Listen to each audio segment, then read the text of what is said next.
மாற்றி வச்சுட்டு கடைசியாக இதுக்கு ஒரு தாளிப்பு சேர்த்துடணும். ஒரு கடாயை வச்சுக்கலாம்.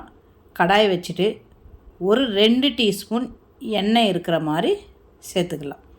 அந்த எண்ணெய் சூடானதுமே கடுகு போட்டு கடுகு பட்டுன்னு பொரிஞ்ச உடனே அதில் 1 டீஸ்பூன் இருக்கிற மாதிரி கடலைப்பருப்பு, உளுத்தம்பருப்பு. இதை நம்ம சாதத்தோடு பிசைஞ்சு சாப்பிடும்போது அந்த கடலைப்பருப்பும் உளுத்தப்பருப்போடு சேர்த்தோம்னா அவ்வளோ டேஸ்ட்டாக இருக்கும். கடைசியாக ஒரு காஞ்ச மிளகாவும் கருவேப்பிலையும் போட்டு இந்த தாளிப்பை அந்த புதினா பச்சடியில் சேர்த்துடலாம்.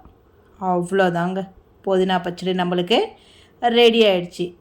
வீட்டில் சாதம் இருக்கா, சுட சுட சாதத்தோடு இதை பிசைஞ்சு சாப்பிட்டிங்கன்னா ஆஹா என்ன அருமையாக இருக்குன்னு தெரியுங்களா.